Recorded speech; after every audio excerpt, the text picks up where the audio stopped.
All right, on the breaking news, let's get back to Trey Yingst. He's live in southern Israel. What's happening now, Trey?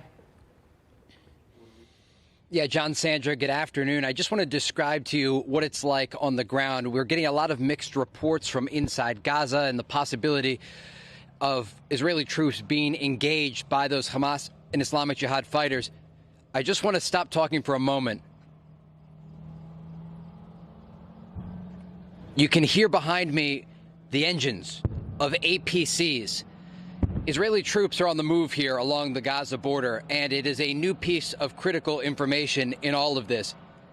It's getting louder and louder as they go up the road over this ridge behind us, but it's an indication that these troops are moving closer to the border. They are headed, according to Daniel Hagari, the spokesman for the Israeli military, into Gaza for limited raids. Again, the Israeli military says what is happening tonight is not the full-scale operation into Gaza. But again, we can only report what we have, and that is according to the Israeli military. With that said, the artillery fire along the border continues, as do the airstrikes. The Israelis, for the past several hours, have been hammering the northern part of Gaza. We are working around the clock to try to get you more information from inside the Strip, despite the fact that cell service is down for local Palestinian services from the Jawal network. We are talking with Palestinians who have foreign SIM cards and are able to bounce their phones off of Israeli cell towers. And so I'm texting with someone who's inside Gaza right now. This individual is in the central part of the Gaza Strip, not in Gaza City behind me.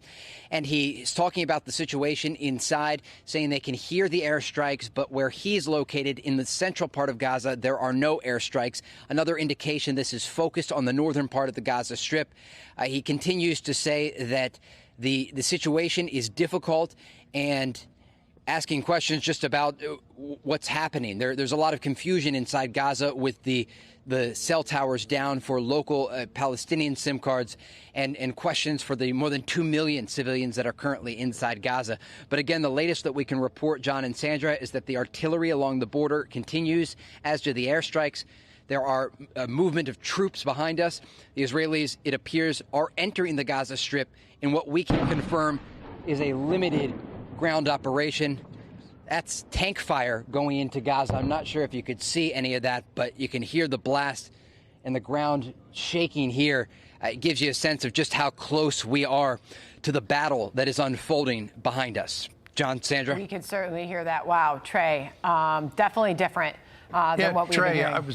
Trey, I was about to ask you that we could hear some firing. I didn't know if it was tank fire, mortars, or artillery, but clearly that was a fairly large blast.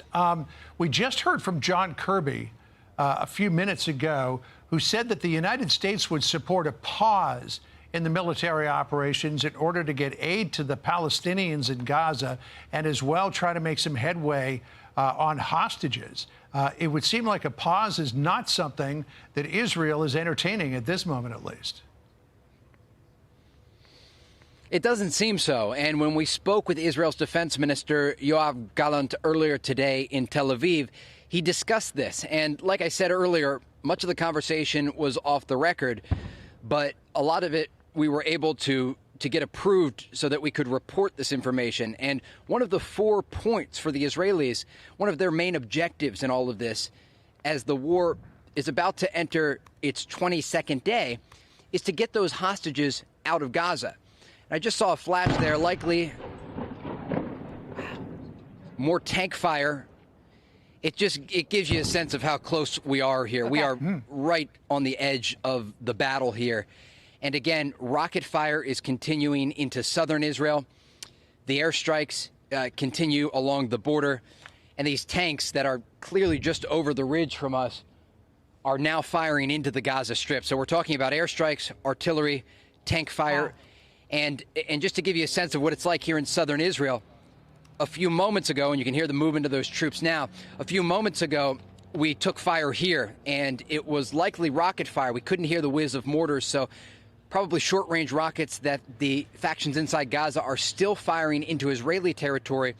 You have about 10 seconds to respond here. There were sirens sounding in this location, and as we ran to the shelter, explosions rocked the area. And local authorities told us minutes after that there were 2 direct impacts in this location. Trey, I want to read right off the wires for you. Jordan's foreign minister says Israel just launched ground war on Gaza. Outcome will be humanitarian catastrophe of epic proportions. That is Jordan's foreign minister a moment ago. Also, the White House's John Kirby has been speaking. He would not comment directly on the latest actions by Israel into Gaza, but he just said we will continue to have discussions with Israel about the manner they're doing this. He said we are confident that we can protect our troops and this. He just said in this gaggle, the U.S. will not draw red lines for Israel. Trey. Yeah, look, there's a lot going on behind the scenes here politically in all of this. And that was a lot of what the conversation, I'm going to get out of the frame here so that you can see. So what you're looking at there, cluster munitions, probably a 155 millimeter fired by that artillery that you could hear in the distance. And so when that happens, it rains down here. That artillery is made, the rounds are made in the United States. And it's the same artillery, actually, that the Americans are providing to Ukraine. And so it gives you a sense of the scene here. The Israelis, as we speak, are shelling the Gaza Strip with artillery units along the border. That's the explosion you heard right there. In the distance, if you hear any smaller explosions, that's the Israeli Navy hammering the Gazan side, the western side of Gaza. The Israeli Air Force is hitting targets along the northern part of the Gaza Strip. And that artillery continues with the tank fire that you've seen go off behind me. And so clearly something is happening tonight. And we continue to cite the Israeli military and what they have told us. And they've told us they are conducting expanded ground raids into Gaza. We don't want to speculate or call this for what it could be, because we need to wait and we need to be patient here. But this is unlike any other night we have covered. We've been out here for the past 21 days covering this as it unfolds. And this is a significant development. Also, to give you a sense of the phases here, this is indicative of what we expected to come next. The Israelis told us they would be ramping up their strikes against Gaza before entering on the ground. This is referred to in military terms as softening the target. And when we met with the defense minister in Tel Aviv tonight, he laid out this plan and how it's going to look moving forward. And when I asked him directly, and you could tell this is wearing on him. This is a massive ground war that is unfolding here, and there are concerns it's not just going to be in the south, but activity on the northern border with Lebanon and the entire region. But I asked him how long this is going to take, and he told me it is not a question of weeks, it is a question of months. Hey, Trey, I wanted to ask you one other question. We talked about this a little bit last hour, and that is the fact that the IDF really has focused a lot of attention on the Al-Shifa hospital, which it insists is the headquarters for Hamas, that underneath the hospital there is a labyrinth of basements and sub-basements, which Hamas uses as its headquarters. But they have been tweeting about Al-Shifa. They had an elaborate presentation today with computer graphics representative of what they say is the underground complex. It would seem to me that is laying the predicate for Israel to go after elements of that hospital, if not the hospital itself. Have you heard any word there that the IDF is going to try to get that hospital evacuated or may go after it? I mean, what's this information program about that they're launching regarding that hospital? Yeah, John, it's a good question. Just to give you some background on the Al-Shifa hospital, it's the largest hospital inside Gaza, and it sits in the middle of Gaza City. Many of the images that we brought you over the past week, especially the images we brought you following the hospital explosion at a separate hospital in northern Gaza, were from Al-Shifa, because they brought the bodies of those killed in that Palestinian Islamic Jihad misfire to Al-Shifa. I've been to Al-Shifa hospital, and I want to describe the layout to you. In 2014, during Sukkot, a 51-day war between Israel and Gaza, I was reporting there, and you enter in a main entryway, and there is a circle, similar to a traffic circle, where ambulances will roll in, drop off patients, and then go to their next location. In the center there are many civilians who shelter, especially during conflicts like the one unfolding now. And then there's the main hospital building. But around the complex, there are a variety of buildings. And one time I actually met with Hamas leadership inside a building. This was in 2014 on the Al-Shifa hospital complex. What the Israelis released today was a computer-generated image that shows what they say is a tunnel complex beneath Al-Shifa hospital. And when we step back and we think about this, the Israelis want the public to understand that Hamas is hiding a command center beneath the hospital, according to the Israelis and the intelligence they have received. We've not seen that intelligence. We have only seen what they've told us and the computer-generated image that they claim is beneath the hospital. But we know there is an extensive network of tunnels beneath Gaza, especially Gaza City. And so whether or not they could hit it or they would tell people to evacuate, we don't know. I do want to just give you some new information because my source inside Gaza is texting me as we talk here. And I'm just going to read you exactly what he says to me. More tank fire into the northern part of Gaza. Again, it shows you just how close we are here. You can hear the tanks firing from the ridge that we are standing on into Gaza. And it takes a few seconds until the round actually hits its target, and then you hear a smaller explosion in the distance. Back to what I was saying here, though, about my source inside Gaza. More tank fire. But the source in the middle part of Gaza, he evacuated south following those warnings by the Israelis. And I asked him what the mood is tonight in Gaza. He says, unfortunately, no connection to know what's going on. Remember, he has a foreign SIM card, so he is bouncing these messages off an Israeli cell tower. There's no local cell signal in Gaza right now. He says, sound is very big and we're scared. Gaza tonight is alone. I can't confirm these airstrikes, the targets, people, civilians, or hospitals. We're trying to reach some people inside Gaza City, but no connection. This is a source that I have used to confirm information about what's happening in Gaza, so that is why he's giving me that last part. It gives you a sense there are more than 2 million Palestinian civilians in Gaza not affiliated with Hamas or Islamic Jihad. There are also thousands of Hamas and Islamic Jihad fighters along the Strip.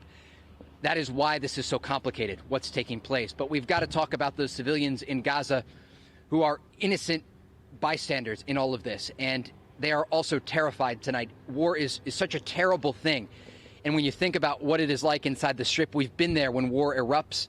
Not a war this large, though. And the amount of air power hammering Gaza, the artillery in the distance, this is the front line of a ground war between Israel and Gaza, and it is going to be incredibly challenging. It will be a bloody urban battle as these Israeli forces enter. And even if this is contained tonight to an extended raid inside the Gaza Strip, we are talking about these Israeli troops being immediately engaged. They will not simply roll into Gaza with tanks and APCs. They will face a fierce resistance from the factions inside the Strip, including Hamas and Islamic Jihad. And there is a battle raging behind us as we speak. Trey, obviously always take safety with your crew. As you see anything come in, we hear it. We have seen a lot of it, and it seems to be escalating just the last few minutes. I wrote down what you just said, Trey.